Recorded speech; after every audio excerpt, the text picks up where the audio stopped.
dari SMP 8 Sutra. Pada kesempatan ini, saya akan menampilkan demonstrasi konseptual modul 1.3 tentang visi guru penggerak, yaitu membuat rancangan tindakan perubahan berdasarkan tahapan Bagja. Nah, bagaimana cara merumuskan visi guru penggerak tersebut? Cara merumuskan visi guru penggerak tersebut yaitu melalui inquiry apresiatif yang disebut dengan IA. IA dikenal sebagai pendekatan manajemen perubahan yang kolaboratif dan berbasis kekuatan.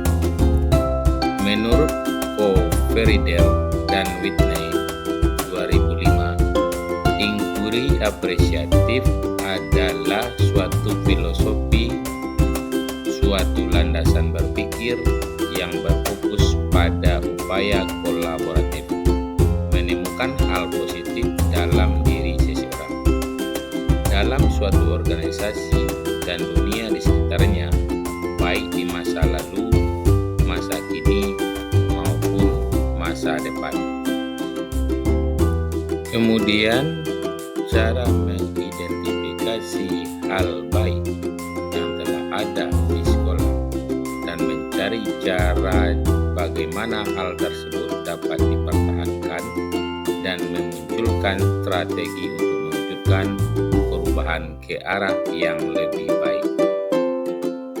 Sebelum merumuskan visi guru penggerak, ada tahap yang harus kita lalui, yaitu dengan tahap Bagja. Bagja itu kependekan dari BAGJA. B itu buat pertanyaan. Lalu A yang kedua, ambil pelajaran. Yang ketiga G, gali mimpi. Yang keempat C, jabarkan rencana. Dan yang kelima, A-nya adalah atur eksekusi.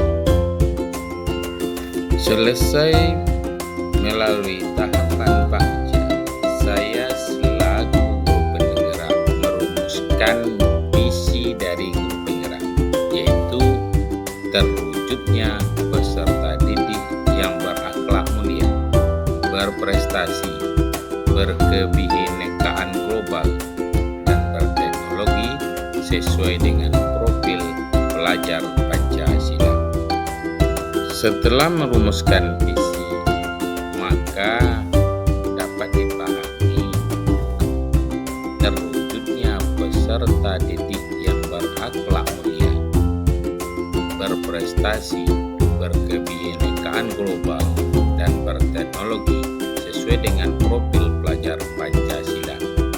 Nah, pada kata sesuai itu mengindikasikan bahwa peserta didik yang berakhlak mulia, berprestasi, berkebinekaan global, dan berteknologi tersebut akan dibangun atau dikembangkan dengan mengacu pada profil pelajar Pancasila.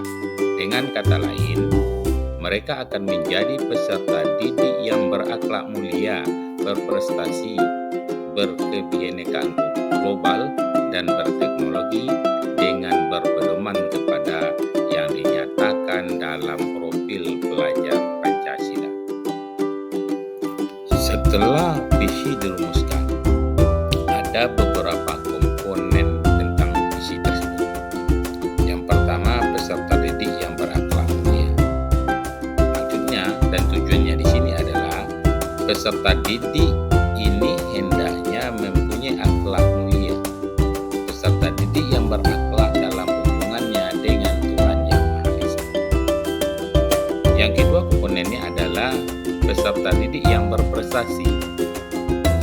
Peserta didik yang berprestasi ini adalah peserta didik yang memiliki pengetahuan dan keterampilan dalam berbagai bidang, baik akademik akademik. Komponen yang ketiga dari visi tersebut adalah berkebinekaan global. Maksudnya peserta didik yang mempertahankan budaya luhur, lokalitas dan identitasnya, serta dia berpikiran terbuka dalam berinteraksi dengan budaya lain. Sementara yang keempat, komponen dari visi ini adalah peserta didik yang berteknologi. Peserta didik yang berteknologi ini adalah peserta didik yang bisa menguasai teknologi ilmu pengetahuan di masa depan. Dan yang terakhir, sesuai dengan profil pelajar Pancasila, maksudnya adalah peserta didik yang didasarkan pada nilai-nilai luhur Pancasila. Secara keseluruhan, visi ini bermaksud menciptakan peserta didik yang kuat untuk menghadapi dunia dengan pemahaman mendalam tentang nilai-nilai Pancasila dan kemampuan yang kuat dalam berbagai bidang kehidupan. Ini adalah upaya membangun masa depan yang lebih baik dan berkelanjutan bagi masyarakat nusa dan bangsa. Setelah visi dirumuskan, sebelum tertuang ke dalam Pakja, maka melalui namanya prakasa perubahan. Apa itu prakasa perubahan? Prakasa perubahan adalah gambaran upaya nyata yang memungkinkan gotong royong dalam meningkatkan kualitas pembelajaran murid berbasis aset atau kekuatan. Ditulis dalam bentuk kalimat, dimulai dengan kata kerja dan memanfaatkan kata, frasa, dan diksi yang kuat dalam rangkaian kalimatnya. Sedemikian sehingga mudah dipahami, maksudnya dapat menstimulasi bayangan akan inisiatif, tindakan, kegiatan yang harus dijalankan demi mewujudkannya. Menyusun pernyataan prakarsa perubahan dengan kampas atap. Pertama, aset, yaitu kemampuan anak mengakses sumber di dunia maya yang beragam, adalah awal yang baik untuk anak dalam mengkreasi narasi atau makna atau ide opini mereka. Yang kedua, tantangan, mengarahkan kebiasaan kopas atau salin tempel sehingga anak menjadi lebih awas dengan sumber hak cipta atau copyright dan ide opini kreasi mereka sendiri. Lalu yang ketiga yaitu aksi, membantu anak untuk belajar berlatih. Pertama, membuat acuan. Yang kedua, membuat pesan yang efektif. Yang ketiga, mengkreasi narasi atau makna dan ide opini mereka sendiri. Lalu yang keempat, pembelajaran. Anak paham mengapa mereka perlu. Yang pertama, menjunjung tinggi kreativitas dan integritas akademik di era informasi dengan kemajuan teknologi digital. Yang kedua, menghargai dan memproses gagasan atau informasi yang ada ketika mengekspresikan pikiran atau perasaannya sendiri dalam bentuk karya atau turunan dari profil pelajar Pancasila. Prakarsa perubahan adalah untuk mewujudkan visi. Sementara prakarsa perubahan yang dipilih di sini adalah pembelajaran yang menyenangkan dan bermakna bagi murid. Setelah itu baru dituangkan ke dalam kampas Pakja dengan prakarsa perubahan, pembelajaran yang menyenangkan dan bermakna bagi murid. Di dalam Pakja ini yang pertama adalah buat pertanyaan. Pertanyaannya adalah, yang pertama, apa yang harus saya lakukan untuk menghadirkan pembelajaran yang menyenangkan dan bermakna bagi murid? Yang kedua, langkah-langkah apa yang perlu dipersiapkan untuk pembelajaran yang menyenangkan dan bermakna bagi murid? Lalu tindakan di sini, tindakan yang pertama itu menjadi guru yang sesuai dengan nilai dan peran guru penggerak.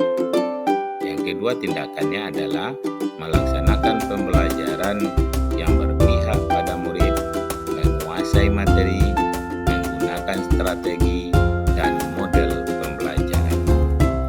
Kampas Bagja yang kedua yaitu ambil pelajaran. Pelajaran yang diambil di sini sebagai pertanyaannya ada 4. Yang pertama, siapakah orang yang telah berhasil yang bisa dijadikan sumber rujukan untuk mewujudkan pembelajaran yang menyenangkan dan bermakna bagi murid? Yang kedua, pertanyaannya adalah aktivitas apa saja yang bisa dilakukan untuk mewujudkan pembelajaran yang menyenangkan dan bermakna bagi murid? Pertanyaan yang ketiga, kegiatan apa saja yang dapat dilakukan untuk mewujudkan pembelajaran yang menyenangkan dan bermakna bagi murid? Dan yang keempat, pertanyaannya adalah keterampilan apa saja yang dibutuhkan untuk membuat suasana pembelajaran yang menyenangkan di kelas bagi murid? Lalu tindakan yang bisa diambil dari pertanyaan tersebut. Yang pertama, seseorang guru yang mampu menuntun peserta didik untuk mencapai kebahagiaan yang setinggi-tingginya. Tindakan yang keduanya adalah menerapkan metode dan strategi pembelajaran yang menyenangkan bagi murid. Lalu tindakan yang ketiga, ketika ada murid yang melakukan kesalahan, tidak memarahinya, namun guru bisa menuntunnya ke arah yang lebih baik, dalam arti kata mengarahkan ke arah yang baik. Yang keempat, tindakannya adalah guru yang selalu menerapkan budaya 5S, yaitu salam, sapa, senyum, sopan, dan santun. Sebagai kampas bagja yang ketiga yaitu gali mimpi. Pertanyaannya, apakah kebiasaan-kebiasaan baru yang bisa dibayangkan oleh guru dan murid setelah terlaksananya pembelajaran yang menyenangkan dan bermakna bagi murid? Yang kedua, bagaimana perasaan guru dan murid jika terlaksananya pembelajaran yang menyenangkan dan bermakna bagi murid? Lalu tindakannya.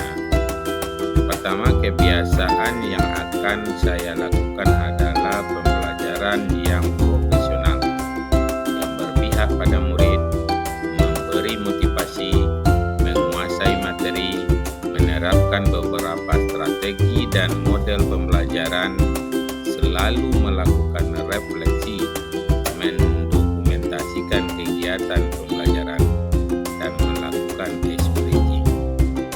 Yang kedua, tindakannya adalah perasaan guru dan murid adalah sangat antusias, senang, dan selalu semangat dalam proses belajar mengajar, atau dalam arti kata merdeka belajar. Selanjutnya, kampas bagja yang keempat adalah jabarkan rencana. Sebagai pertanyaan di sini adalah, apa langkah sederhana yang bisa dilakukan untuk mewujudkan pembelajaran yang menyenangkan dan bermakna bagi murid? Yang kedua, pertanyaannya adalah, apa terobosan baru yang saya lakukan dalam mewujudkan pembelajaran yang menyenangkan dan bermakna bagi murid? Dan pertanyaan yang ketiga, apa target saya untuk mewujudkan pembelajaran yang menyenangkan dan bermakna bagi murid? Lalu tindakan yang diambil di sini berusaha dekat dengan setiap murid agar murid merasa lebih santai dan tenang saat belajar.